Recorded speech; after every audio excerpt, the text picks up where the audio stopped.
Students, आज हम लोग हिंदी व्याकरण पढ़ने वाले हैं। क्या पढ़ने वाले हैं? हिंदी ग्रामर। और हिंदी ग्रामर का फर्स्ट लेसन, बेटा,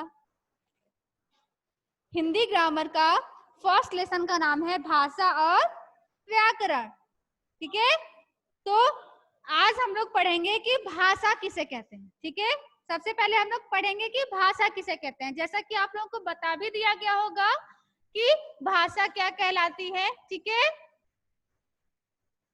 जिसको हम इंग्लिश में लैंग्वेज बोलते हैं, है ना। तो बच्चों, भाषा क्या है? यानी जैसा कि आप लोग जानते हैं कि भाषा, ईश्वर भगवान ने हमें एक ऐसी शक्ति दिया है जो हमें अन्य जीवों से अलग करता है। दिया है ना शक्ति, और वो शक्ति कौन सी है? बोलने की शक्ति, है ना। क्या अन्य जानवर बोलते हैं? नहीं, वो साउंड निकालते हैं। यानी यही बोलने की शक्ति, ऐसी बोलने की शक्ति हमें भगवान ने दिया है जिसकी वजह से हम अपने दुख सुख और हंसी मजाक एक दूसरे से कर सकते हैं, कह सकते हैं और सुन सकते हैं। और यही कहना और सुनना भाषा के द्वारा ही तो संभव है ना। Is it clear? Can you here my voice? Okay, let's start. तो जैसा कि पहले ही बताया गया है कि बोलने की शक्ति हमें प्रदान की गई है। भगवान ने, गॉड ने हमें बोलने की शक्ति दिया है। अब आप लोगों के दिमाग में ये क्वेश्चन उठ रहा होगा कि जानवर भी या पशु पक्षी भी तो बोलते हैं। हाँ, वो बोलते हैं, साउंड निकालते हैं, ध्वनि निकालते हैं, और उन ध्वनियों को हम भाषा नहीं कह सकते हैं। इसलिए नहीं कह सकते हैं कि उनका कोई शाब्दिक, वो जो भी बोलते हैं उनका कोई शाब्दिक अर्थ नहीं निकलता है, या अगर वो बोलते हैं तो सामने वाला उसकी बातों को, उन जानवरों को या उन पक्षियों की बातों को नहीं समझ सकता है। लेकिन जो हम लोग बात करते हैं, अपने विचारों का आदान प्रदान करते हैं, अगर सामने वाला उसको सुनकर समझ लेता है, वही क्या कहलाती है? भाषा। यानी भाषा के द्वारा ही विचारों का आदान प्रदान होता है। जैसा कि आप लोग जानते हैं कि मनुष्य एक सामाजिक प्राणी है ना। मनुष्य एक सामाजिक प्राणी है, और भाषा एक ऐसा माध्यम है जिसके द्वारा मनुष्य एक दूसरे से जुड़ा हुआ है, संपर्क में है। Is it clear? Okay, means क्या? Focus it, listen. तो इसका तात्पर्य यह है कि भाषा एक ऐसा माध्यम है, ऐसा साधन है, ऐसा जरिया है जिसके द्वारा हम अपने बातों को, विचारों को आप तक पहुंचा रहे हैं, आपके सामने प्रकट कर रहे हैं, और आप अपने बातों को, आप हमारी बातों को ग्रहण कर रहे हैं। मैंने आपको बताया और आपने उसको ग्रहण किया। तो यह क्या है, किसके द्वारा पॉसिबल है? भाषा के द्वारा। इसे हम भाषा कह सकते हैं। Is it clear? देखते हैं कि भाषा का डिफिनेशन क्या है। यानी चलिए मेरे साथ बोलिए, भाषा वह माध्यम है जिसके द्वारा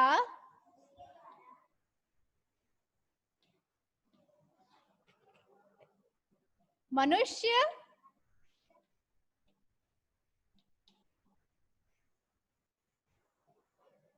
बोलकर, सुनकर,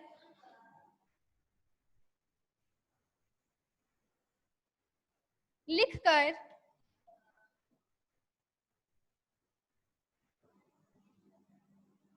अपने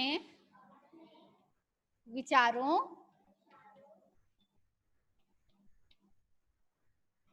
का आदान प्रदान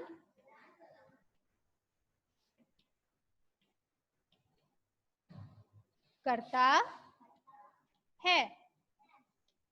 is it clear? Once again repeat it. भाषा वह माध्यम है जिसके द्वारा मनुष्य बोलकर, सुनकर, लिखकर, अपने लिखकर, पढ़कर, अपने विचारों का आदान प्रदान करता है। मीन्स क्या, जो मैं बोल रही हूँ अपनी बातों को आपके सामने बोल करके बता रही हूँ ना, बोल रही हूँ ना मैं आपके सामने, और आप उसको सुन रहे हैं, आप उसको सुन रहे हैं ना। फिर मैं लिख रही हूँ, अपनी बातों को यहाँ लिख रही हूँ और आप उसको पढ़ रहे हैं। आया समझ में? यानी हमने अपने विचारों को बोलकर, सुनकर, लिखकर, पढ़कर जो भी हम आदान प्रदान करते हैं वह क्या है? भाषा है, या भाषा माध्यम है। भाषा वह साधन है, भाषा वह माध्यम है जिसके द्वारा हम अपनी भावनाओं को, अपने विचारों को, अपनी बातों को दूसरों के सामने प्रकट करते हैं और दूसरा उसे ग्रहण करता है, उसको समझता है। Is it clear? ओके, अब हम इजी वे में जानना चाहेंगे। सबसे इजी वे में इसका डेफिनेशन होगा,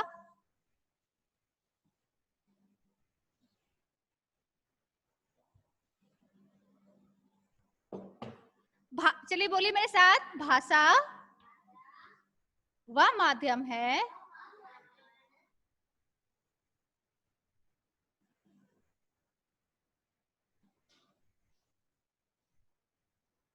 जिसके द्वारा मनुष्य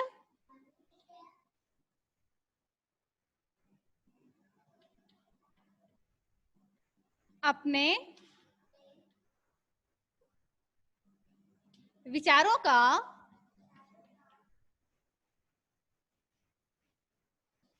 आदान प्रदान करता है। Is it clear?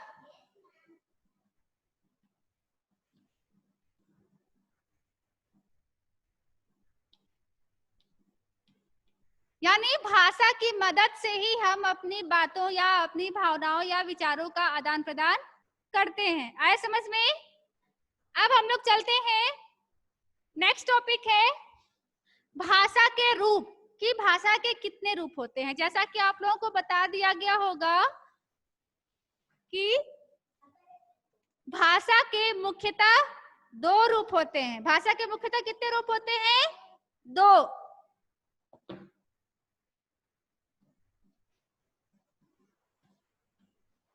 कौन कौन से? फर्स्ट है मौखिक भाषा एंड सेकंड है लिखित भाषा।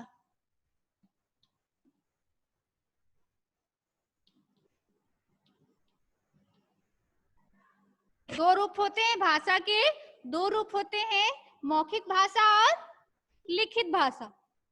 आया समझ में? मौखिक भाषा, जैसा कि नाम से ही पता चल रहा है, मौखिक यानी मुख से निकली हुई आवाज को ही मौखिक बोलते हैं। आप क्लास में टेस्ट, ओरल टेस्ट देते हैं ना, क्लास में आप ओरल टेस्ट देते हैं ना, टीचर आपसे ओरल क्वेश्चन करते हैं और आप उसको रिप्लाई करते हैं, ठीक है, मुख से ही बोल के करते हैं ना, यानी उसे वही वो क्या है, मौखिक भाषा के अंतर्गत आता है। ओरल टेस्ट मौखिक भाषा के अंतर्गत आता है। मौखिक भाषा में क्या होता है कि मनुष्य इसमें बोलता है, एक व्यक्ति बोलता है, बोलना, और दूसरा सामने वाला व्यक्ति उसको सुनता है। आया समझ में? यानी मौखिक भाषा में दो चीजें शामिल है, बोलना और सुनना। यानी मौखिक, मैं मौखिक बोल रही हूँ, मैं बोल रही हूँ और आप क्या कर रहे हैं? सुन रहे हैं। Is it clear? यानी मौखिक भाषा के अंतर्गत बोलना और सुनना आता है, ठीक है। अब देखते हैं कि मौखिक भाषा किसे कहते हैं, यानी मौखिक भाषा क्या है।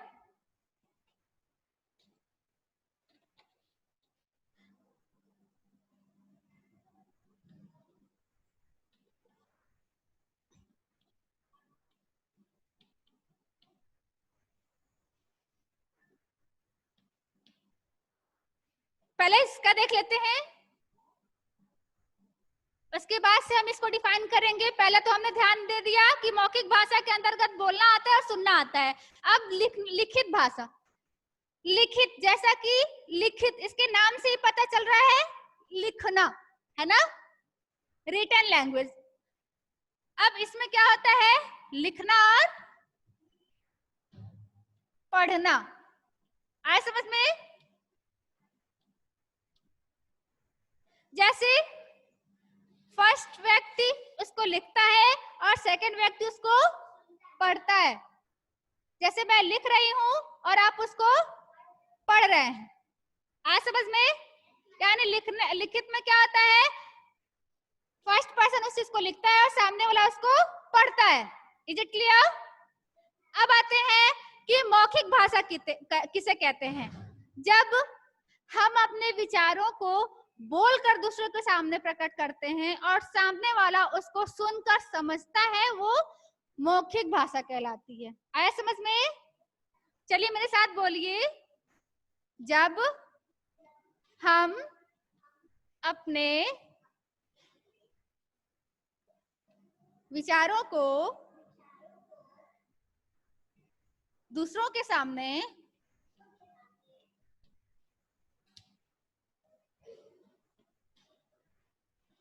बोलकर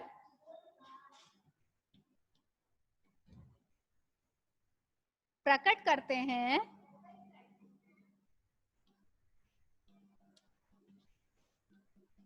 और दूसरा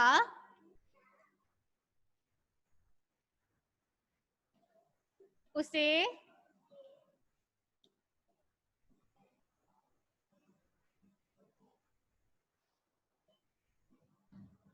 सुनकर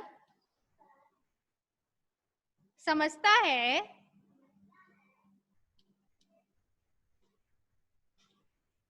उसे मौखिक भाषा कहते हैं।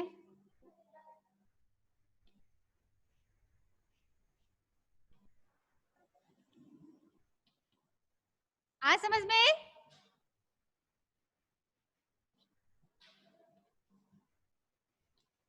यानी जब हम अपने विचारों को बोलकर दूसरों के सामने प्रकट करते हैं, अभिव्यक्त करते हैं, और सामने वाला उसको सुनकर समझता है, वो क्या किसके अंतर्गत आता है, मौखिक भाषा के अंतर्गत आता है। आया समझ में? इसको सिंपल वे में हम कह सकते हैं कि जब हम अपने विचारों को बोलकर प्रकट करते हैं, उसे हम मौखिक भाषा कहते हैं। आया समझ में? ओके, अब देखिए इसमें क्या है, मैंने बोला था मौखिक भाषा में बोलना और सुनना। अब देखिए इसमें बोलना भी आया है और सुनना भी आया है। आया समझ में? जब हम अपने विचारों को दूसरों के सामने बोलकर प्रकट करते हैं और दूसरा उसे सुनकर समझता है, उसे मौखिक भाषा कहते हैं। Is it clear? समझ में आया? ओके, अब आते हैं नेक्स्ट है लिखित भाषा। अब देखते हैं, पहले इसका एग्जाम्पल देखते हैं कि मौखिक भाषा के अंतर्गत क्या आएगा। जैसे में रेडियो आप लोगों ने देखा है ना, बताइए रेडियो क्या है, मौखिक भाषा के अंतर्गत आएगा कि लिखित भाषा के अंतर्गत? मौखिक भाषा के अंतर्गत आएगा। रेडियो से आप बस सुन सकते हैं, रेडियो से आवाज आती है और आप उसको सुनते हैं, तो वो क्या हो जाएगा, मौखिक भाषा का एग्जाम्पल हो जाएगा। फिर है टेलीविजन, टीवी। अब बताइए टीवी क्या है, मौखिक भाषा के अंतर्गत आएगा कि लिखित भाषा के अंतर्गत आएगा?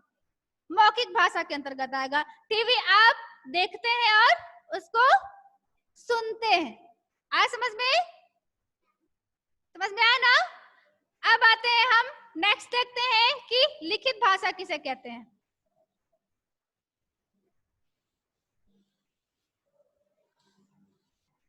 लिखित भाषा सेकंड है, लिखित भाषा।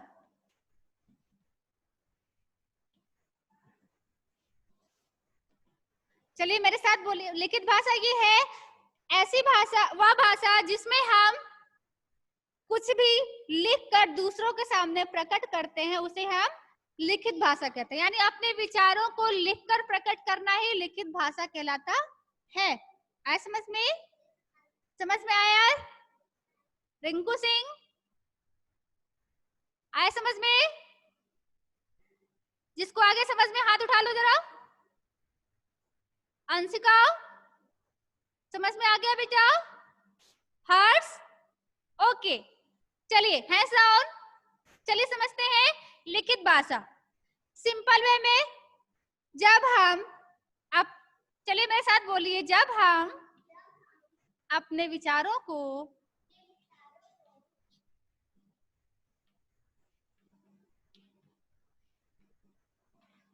दूसरों के सामने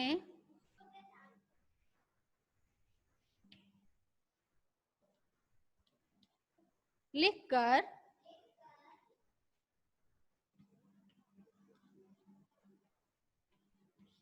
प्रकट करते हैं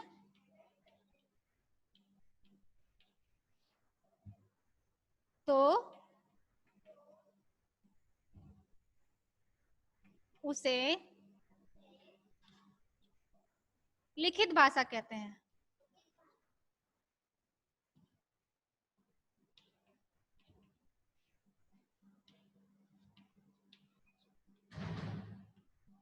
वंस अगेन रिपीट इट। जब हम अपने विचारों को दूसरों के सामने लिखकर प्रकट करते हैं तो उसे लिखित भाषा कहते हैं। आया समझ में? अब जैसे देख लीजिए, समझिए पत्र या लेटर। पत्र किसके अंतर्गत आएगा? मौखिक भाषा के अंतर्गत आएगा या लिखित भाषा के अंतर्गत आएगा? पत्र आप लिखते हैं ना, तो उसमें क्या होता है? पहला व्यक्ति उसको लिखता है और दूसरा व्यक्ति उसको पढ़ता है। Is it clear? यानी पत्र क्या है, किसके अंतर्गत आएगा? लिखित भाषा के अंतर्गत आएगा। आया समझ में? मान लीजिए न्यूज़पेपर, न्यूज़पेपर है अखबार, पढ़ते हो ना आप लोग न्यूज़पेपर? आप बताइए न्यूज़पेपर किसके अंतर्गत आएगा? मौखिक भाषा के अंतर्गत आएगा या लिखित भाषा के अंतर्गत आएगा? लिखित भाषा के अंतर्गत, क्योंकि जो न्यूज़पेपर होता है उसमें ऑलरेडी लिखा हुआ रहता है, फर्स्ट व्यक्ति उसको लिखा रहता है और दूसरा व्यक्ति उसको पढ़ता है। आया समझ में? ओके, अब हम लोग पढ़ते हैं, नेक्स्ट है हमारा। अब हमने इसका मुख्य रूप तो हम लोगों ने पढ़ लिया, अब इसका एक अलग से रूप होता है सांकेतिक रूप, लेकिन वो भाषा उसको स्पेशली भाषा के अंतर्गत नहीं रखा जाता है, क्योंकि जो हर सांकेत जो व्यवहारिक जो भाषाएं होती हैं, जो व्यवहारिक जो यूज होता है, उसको सांकेतिक भाषा के रूप में हम कर सकते हैं। जैसे उठना, बैठना, पीना, खाना, ये चीजें तो हम सांकेतिक भाषा के अंतर्गत प्रयोग कर सकते हैं, लेकिन हर चीजें सांकेतिक भाषा के अंतर्गत हम नहीं कर सकते हैं। कुछ बातें ऐसी होती हैं जो हम सांकेतिक भाषा के द्वारा शेयर उसको नहीं कर सकते हैं, या सामने अगर आप बैठे हैं तो हम उसको संकेत कर सकते हैं, लेकिन अगर वो व्यक्ति दूर है तो हम उसको संकेत के द्वारा यूज नहीं कर सकते। उसके लिए हमको किसका हेल्प लेना पड़ेगा? मौखिक या लिखित। It is clear? आया समझ में बच्चों? ओके, अब ये आप लोग को समझ में आ गया है ना? अब हम लोग पढ़ेंगे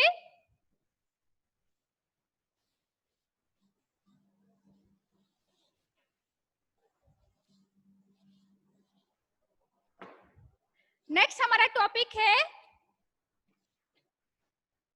अदर लैंग्वेज। जैसा कि आप लोगों को पता है कि इस वर्ड में जो हमारा जो वर्ड है संसार में अनेक कंट्रीज हैं, अनेक प्रकार के देश हैं, और हर देश में अलग अलग भाषाएं बोली जाती हैं। यानी हर देश का एक अलग भाषा होता है, यानी सबका एक क्राइटेरिया है कि इनकी अपनी एक भाषा है, इनकी अपनी एक भाषा है। ठीक उसी तरीके से हमारी जो कंट्री है, हमारे देश में भी अनेक स्टेट्स हैं और हर स्टेट की अपनी अपनी भाषाएं हैं। आए समझ में? यानी हमारे देश में भी विभिन्न प्रकार की भाषाएं हैं। आइए उसको हम फोकस डालते हैं कि हमारे देश में किस किस टाइप की भाषाएं प्रयोग की जाती हैं और फॉरेन कंट्री में किस किस टाइप की भाषाएं यूज की जाती हैं। ठीक है, जैसे में कुछ सम इंडियन कंट्रीज हैं, यानी कुछ भारतीय भाषाएं हैं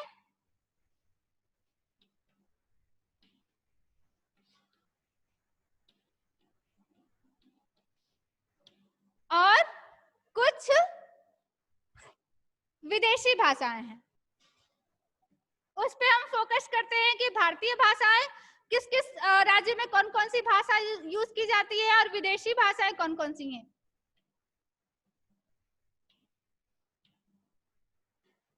सबसे पहले हम इंडियन लैंग्वेज पे फोकस करेंगे कि इंडियन लैंग्वेज कौन से होते हैं और कहाँ यूज किए जाते हैं। ठीक है, अब जैसे में है एक तरफ राज्य कर देते हैं और एक तरफ भाषा कर देते हैं। ओके, आप देखते हैं जैसे में गुजरात, गुजराती ले लीजिए, एक अलग स्टेट है गुजरात। गुजरात का नाम सुने आप लोग गुजरात का नाम सुने हैं ना? गुजरात में कौन सी लैंग्वेज बोली जाती है? गुजराती। कौन सी लैंग्वेज बोली जाती है?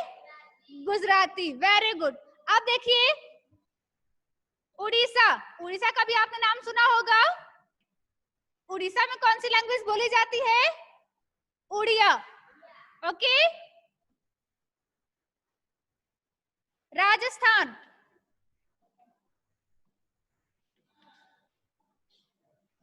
राजस्थानी। Is it clear? अब देखिए केरल, मलयालम। केरल में कौन सी लैंग्वेज यूज की जाती है? मलयालम। ईटीसी। ऐसे ही अलग अलग स्टेट में अलग अलग भाषाएं यूज की जाती हैं। अब हम देखते हैं फॉरेन लैंग्वेज की। फॉरेन लैंग्वेज में कहां पे किस कंट्री में कौन सी लैंग्वेज यूज की जाती है। ओके, चलिए देखते हैं। इधर हम विदेशी, जैसा कि नाम से ही पता है, वी मींस दूसरे देश की। ये हमारे कंट्री से अलग अलग देश हैं, विदेशी, विदेश और उसकी भाषा। जैसे में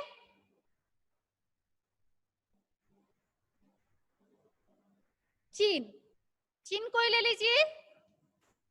चीन में कौन सी भाषा यूज की जाती है?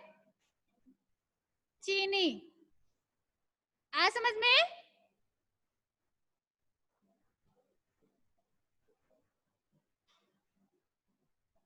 Korea, Korea, Korean. कोरिया में कौन सी भाषा यूज की जाती है? कोरियन। ओके, अब है स्पेन। स्पेन में कौन सी भाषा यूज की जाती है? स्पेनिश। नेपाल, नेपाली। ईटीसी। ऐसे ही अलग अलग कंट्रीज में अलग अलग भाषाएं यूज की जाती हैं। आया समझ में बच्चों? आ रहा समझ में कुछ? अंकित बेटा समझ में आ रहा है? रेजो हैंड जिसको समझ में आ रहा है वो हाथ उठा ले। ओके, इसको समझते रहिएगा, मैं फिर पूछूंगी आप लोगों से।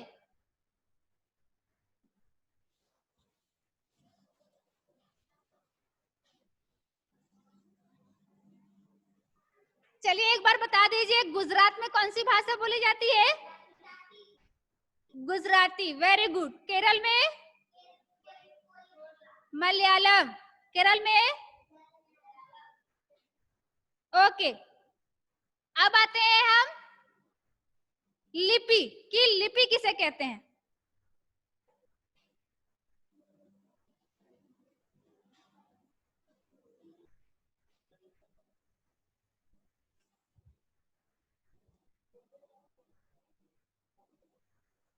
जैसे में बच्चों मैं आप लोग सामने बोल रही हूं, ठीक है, हो सकता है कि नेटवर्क की वजह से आप नहीं, मेरी बातों को नहीं सुन पा रहे हैं, या ये भी हो सकता है कि आप मेरी बातों को सुने हैं और कुछ देर बाद आपके दिमाग से वो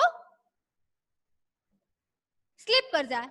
ठीक है, मीन्स क्या, पहले क्या होता था कि मनुष्य जो है बस बात करते थे, लिखने का उन लोगों को, उनके पास कोई आइडिया नहीं था, कोई तरीका नहीं था, ठीक है, कोई लिपि नहीं थी, कोई चिन्ह नहीं था। ठीक है, धीरे धीरे उन लोगों को यह महसूस हुआ कि अब हम लोगों को उन जो हम ध्वनि निकाल रहे हैं उन ध्वनियों की का कोई निश्चित चिन्ह हो, और जो हम बोल रहे हैं उसका कोई अस्थायित्व हो।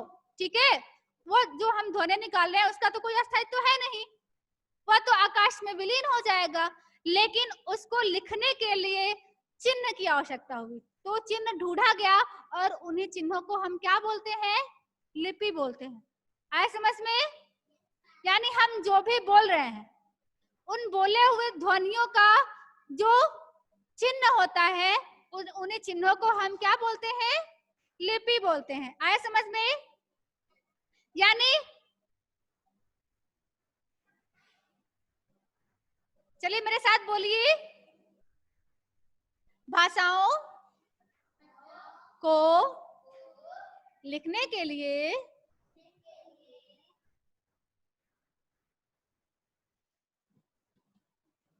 जिन चिन्हों का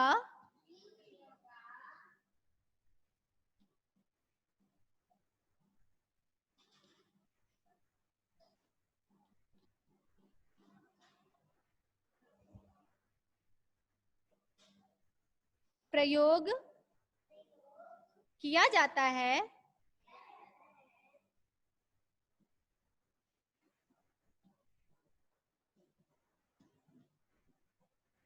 उसे लिपि कहते हैं।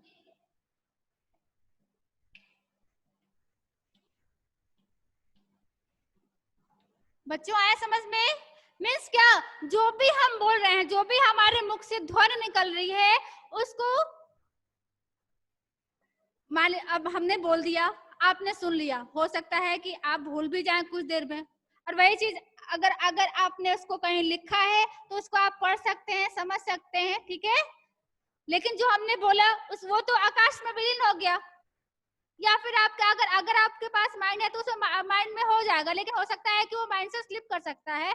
तो इसी वजह से कुछ ऐसा ढूंढा गया, कुछ ऐसे चिन्ह ढूंढे गए जिसके द्वारा हम भाषा को लिखने लगे और पढ़ने लगे और समझने लगे। इसलिए चलिए फिर से हम रिपीट करते हैं, भाषाओं को लिखने के लिए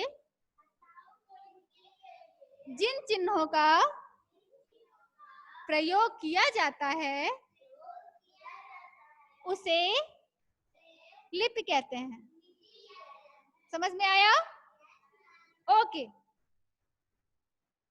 अब है भारत में, जैसा कि हमने पहले ही बताया है कि भारत में जितनी भी भाषाएं बहुत सारी भाषाएं बोली जाती हैं, और अधिकांश भाषाओं का जो उद्गम होता है और जन्म होता है, उद्गम मीन्स जन्म, जो भी जन्म होता है वह संस्कृत से होता है। जैसे हमारी हिंदी को ही ले लीजिए, हिंदी का जो उद्गम होता है, हिंदी का जो जन्म हुआ है वह संस्कृत से हुआ है। कहाँ से हुआ है? संस्कृत से हुआ है। यानी अधिकांश भाषा जो भारत की मोस्टली भाषाएं हैं, अधिकांश भाषाएं हैं वो संस्कृत से ली गई हैं। ओके,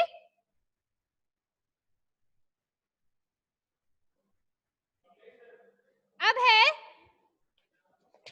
नेक्स्ट है नेक्स्ट एंड लास्ट की व्याकरण। सबसे लास्ट टॉपिक है हमारा व्याकरण,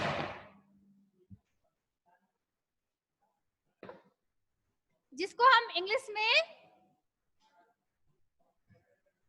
ग्रामर कहते हैं।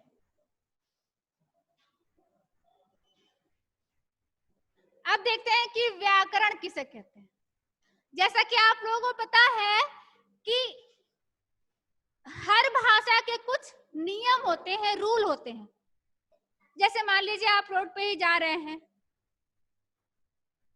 तो ट्रैफिक सिग्नल देखे हो ना, यानी उसका भी हर चीज का एक रूल होता है ना। मान लो रोड पे आप जा रहे हैं तो हमको लेफ्ट साइड से चलना है या राइट साइड से चलना है ना? यानी हर चीज का एक नियम होता है। ठीक उसी तरीके से भाषा लिखने का भी एक नियम होता है, और वो नियम किसके द्वारा सिद्ध होता है? व्याकरण के द्वारा सिद्ध होता है। व्याकरण ही बताता है कि क्या शुद्ध है और क्या अशुद्ध है। व्याकरण वह कला है जिसके माध्यम से हम अशुद्धियों का ज्ञान कर सकते हैं। Is it clear? यानी शुद्ध शुद्ध बोलना, भाषा को शुद्ध शुद्ध बोलना, शुद्ध शुद्ध पढ़ना, शुद्ध शुद्ध लिखना, यह व्याकरण के द्वारा ही होता है। आया समझ में? अगर व्याकरण नहीं होता तो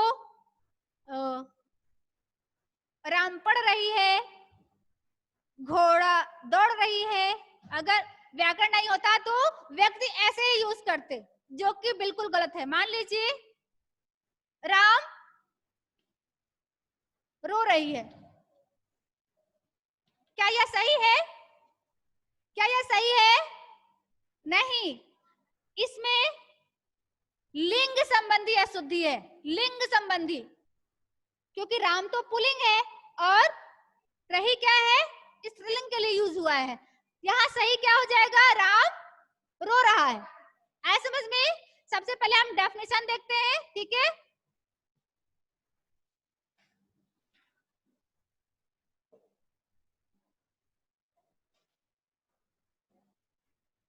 चलिए बोलिए मेरे साथ। शुद्धता का ज्ञान कराने वाली विद्या को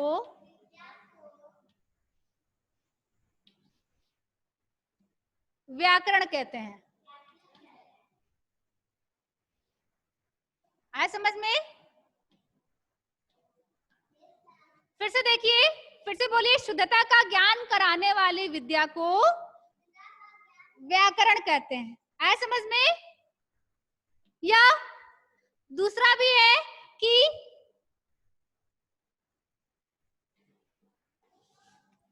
व्याकरण का काम, या इसको छोड़िए, एक और डेफिनेशन लेते हैं। व्याकरण वह शास्त्र है, फिर से बोलिए, व्याकरण वह शास्त्र है, बोलिए मेरे साथ, रिपीट करिए, व्याकरण वह शास्त्र है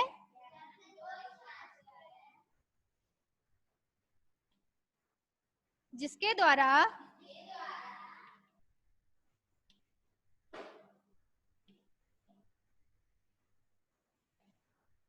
शुद्ध शुद्ध रूप में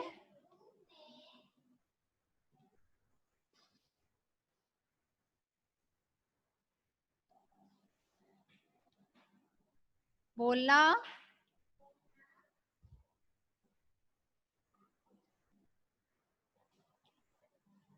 पढ़ना, लिखना और लिखना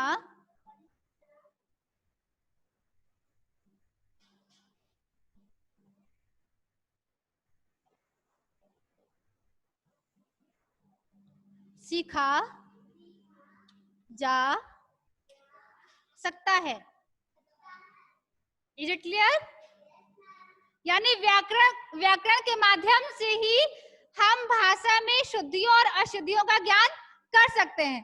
अगर व्याकरण नहीं रहेगा तो हम अशुद्धियों को पकड़ नहीं सकते हैं। अब यह देखना है कि अशुद्धियां कैसी हो सकती हैं। अशुद्धियां जो है लिंग से संबंधित भी हो सकती हैं, और पदक्रम से भी संबंधित हो सकती हैं, और शब्दों से भी संबंधित हो सकती हैं। अब देखते हैं कि अशुद्धियां कैसी हैं।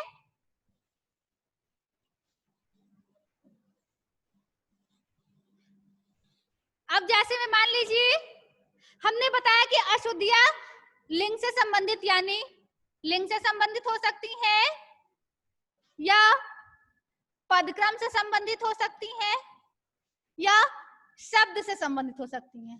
ठीक है, अब देखते हैं कि कुत्ता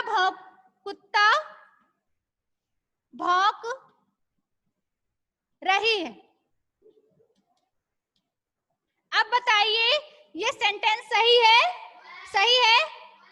नो, क्यों? क्योंकि इसमें लिंग संबंधी अशुद्धि है।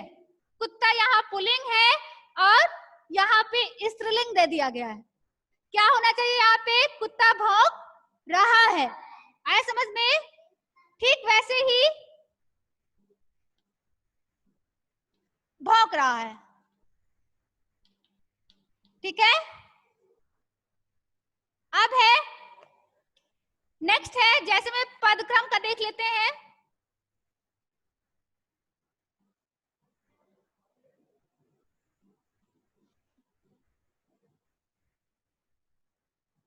बच्चा है, बच्चा रो है रहा। अब बताइए क्या यह सेंटेंस सही है? नो। क्यों? क्योंकि इसमें पदक्रम संबंधी अशुद्धि है। आया समझ में? क्यों? इसका पदक्रम इधर से उधर कर दिया गया, यानी बच्चा रो रहा है।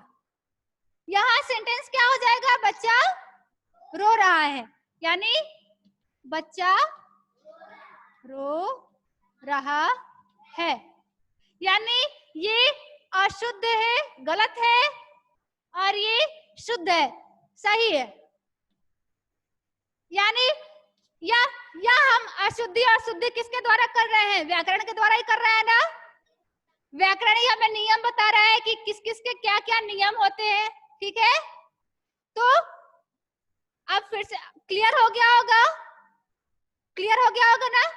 यानी व्याकरण वह शास्त्र है जो भाषा को शुद्ध रूप से बोलना, पढ़ना और लिखना सिखाता है। आया समझ में? बच्चों समझ में आया है आज का क्लास? यशवर्धन समझ में आया बेटा? ओके, अंकित समझ में आया है? जिसको आया समझ में हाथ उठा लो जरा। अंशित बेटा आ गया समझ में? ओके, अब एक चीज और हम देखते हैं।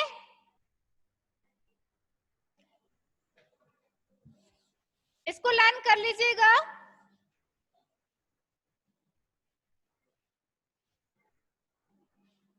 राजभाषा, राजभाषा हिंदी की राजभाषा क्या है?